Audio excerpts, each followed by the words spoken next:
कौशल्या के दो बेटे थे, राम और श्याम। कौशल्या के पति का अच्छा बिजनेस था और वो भी एक अच्छी गृहस्थ महिला थी। बेटे बड़े हुए और पिता के साथ बिजनेस करने लगे। लेकिन एक दिन, पिताजी मैं फैक्ट्री जा रहा हूँ। ठीक है बेटा, शाम को भी ले जा सर। रहने दे पिताजी, नई नई शादी हुई है, थोड़ा घूम फिर ले, फिर तो काम ही करना है ना। और क्या, राम ठीक ही तो कह रहा है। अब दोनों बेटों की शादी हो गई है, आप चिंता ना करें, दोनों समझदार हैं। कुछ दिनों तक तो घर में सब कुछ ठीक चलता है, लेकिन एक दिन श्याम और उसकी बीवी, माँ, पिताजी हमें हमारा हिस्सा दे दो, हम अलग रहेंगे। अरे नहीं नहीं, मैं ऐसा नहीं करूँगा। बड़ी मेहनत से मैंने ये बिजनेस खड़ा किया है, जीते जी तो मैं इसका बंटवारा बिल्कुल नहीं करूँगा। नहीं करूँगा? ये कैसी बात होती है पिताजी? क्या सारा जीवन में जॉइंट फैमिली में रहूंगी? अरे पर बेटा, हमारे घर में इतने नौकर चाकर हैं, न किसी चीज की पाबंदी है, फिर क्यों अलग होना चाहती हो? एक साथ जीवन कितना अच्छा लगता है। हर कोई हर किसी के लिए, हर किसी के साथ खड़ा होता है।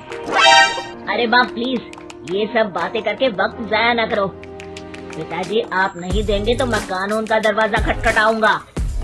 तभी वहाँ राम आ जाता है। पिताजी कोई बात नहीं, आप इसे इसका हिस्सा दे दीजिए। हमारे घर की बात बाहर जाए ये ठीक नहीं। और हाँ, मुझे पिताजी के कपड़े वाला कारोबार चाहिए जिसमें मुनाफा ज्यादा है। लेकिन एक वही तो कारोबार है जिससे हमारा घर अच्छे से चल रहा है, बाकी तो हम अभी एस्टैब्लिश कर रहे हैं बेटा। देखिए पिताजी, वो कुछ मैं नहीं जानता, घर चले या नहीं, मुझे बस चाहिए मतलब चाहिए। हाँ। सब श्याम को समझाने की कोशिश करते हैं, लेकिन वो मानता ही नहीं। ठीक है, अगर तुम्हारी यही मर्जी है तो यही सही, लेकिन मेरी भी एक शर्त है, ये लेकर तुम इस घर में दोबारा कदम नहीं रखोगे। हाँ हाँ, तो रहना भी कौन चाहता है? अरे कैसी बातें कर रहे हैं जी, मैं कैसे श्याम के बिना रहूंगी? आप ठीक है माँ, चलो हमारे साथ रहना। लेकिन बेटा, मैं परिवार के बिना भी नहीं रह सकती। अरे यार, मैं श्याम के बिना नहीं रह सकती, मैं परिवार के बिना नहीं रह सकती, तो हम क्या करें? तभी वहाँ राम की बीवी आ जाती है। देखो, तुम माँ को समझने की कोशिश करो, सारा जीवन उन्होंने परिवार के साथ निकाला है, तो घर टूटना किसी को अच्छा नहीं लगता। परिवार साथ रहने का नाम होता है। ये ज्ञान की गंगा किसी और दिन बहाना, टाइम लेकर आऊंगी मैं। फिलहाल तो हमें जाना है, चलो ना श्याम। दोनों घर से अलग हो जाते हैं। राम और उसके पिताजी एक नया कारोबार नए तरीके से शुरू करते हैं। राम, ये फूड बिजनेस इतने फायदे का सौदा होगा मैंने तो कभी सोचा ही नहीं था। पिताजी, ये आपकी कड़ी मेहनत और सही नीति के कारण संभव हुआ है। घर के सारे एक साथ बैठकर खाना खा रहे होते हैं कि तभी आज श्याम की बहुत याद आ रही है। क्या तुम में से कोई मुझे उससे मिलवाने ले चलेगा? कोई जरूरत नहीं है।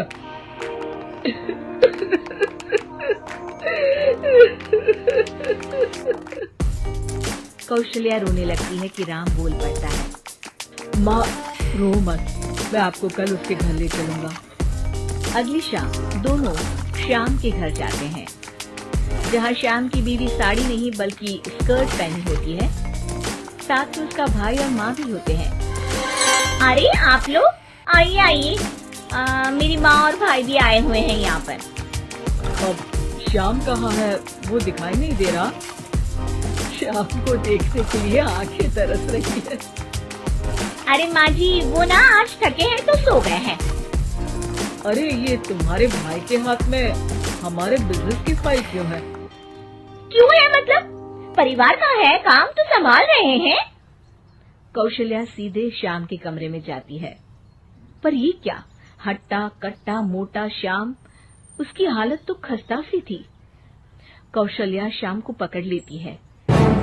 अरे बेटा, क्या हुआ? ये हालत क्या बना रखी है? श्याम सामने खड़े राम के गले लग जाता है। भैया, मुझे माफ कर दो, मैं परिवार की किस्मत नहीं समझ पाया। और आपके खिलाफ हो गया।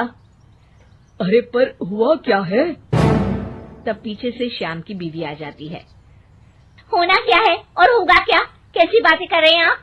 चलिए ड्राइंग रूम में, मैं आप लोगों के लिए चाय नाश्ता बना देती हूँ, फिर फुटो यहाँ से। श्याम उन लोगों को बताने ही वाला होता है, लेकिन उसकी बीवी और भाई के आ जाने के कारण वो कुछ नहीं बता पाता। जब राम और कौशल्या वहां से जाने वाले होते हैं तो श्याम बोल पड़ता है। माँ, भैया, रुक जाओ ना थोड़ी देर। तभी उसकी बीवी आ जाती है। हाँ हाँ, रुके तो थे, अब उन लोगों को अपने घर भी तो जाना है ना? क्यों माँ? दोनों वहां से चले जाते हैं, लेकिन रास्ते में माँ और राम दोनों के ही दिमाग में श्याम की बेचारे वाली तस्वीर घूम रही होती है। राम, क्या हाल है श्याम का? मजे कर रहा होगा जिसके लिए वो अलग हुआ है। नहीं पापा, श्याम की हालत काफी खराब है। ये बोलकर वो सारा किस्सा पिता के सामने रख देता है। ये डर मुझे था, इसलिए मैंने श्याम को अलग तो कर दिया था, लेकिन भविष्य के लिए एक डोर अपने ही हाथ में रखी थी। कैसी डोर पिताजी? वो तुम्हें कुछ ही दिनों में समझ आ जाएगी। एक दिन एक वकील उन लोगों के पास आता है। नमस्ते सर, आपको जो डर था वही हुआ। श्याम ने अपनी सारी प्रॉपर्टी को बीवी के नाम कर दिया है। तभी वहाँ श्याम रोते हुए आता है। पिताजी, मुझे माफ कर दीजिए, मेरी बीवी ने धोखे से मेरे साइन करवा लिए हैं। अब मैं कहीं का नहीं रहा। सारी प्रॉपर्टी लेने के बाद उसने मुझे घर से बाहर निकाल दिया। कोई बात नहीं बेटा, तुझे अकल आ गई, यही बहुत है। लेकिन आपका मेहनत से बनाया कारोबार मेरे कारण चला गया। मैंने कोई कच्ची गोली नहीं खेली है बेटा। तभी वकील बोल पड़ता है। आपकी कोई भी प्रॉपर्टी आपके पिता और भाई के साइन के बिना आप किसी को नहीं दे सकते। इसी शर्त में आपको वो कारोबार दिया गया था। अरे वाह पिताजी, आप ग्रेट हो। वैसे भी इतनी मेहनत से खड़ा किया हुआ कारोबार मैं ऐसे ही किसी को थोड़ी ना दे सकता था। और बेटा, सुबह का भूला शाम को वापस आ जाए तो उसे भूला नहीं कहते, श्याम कहते हैं।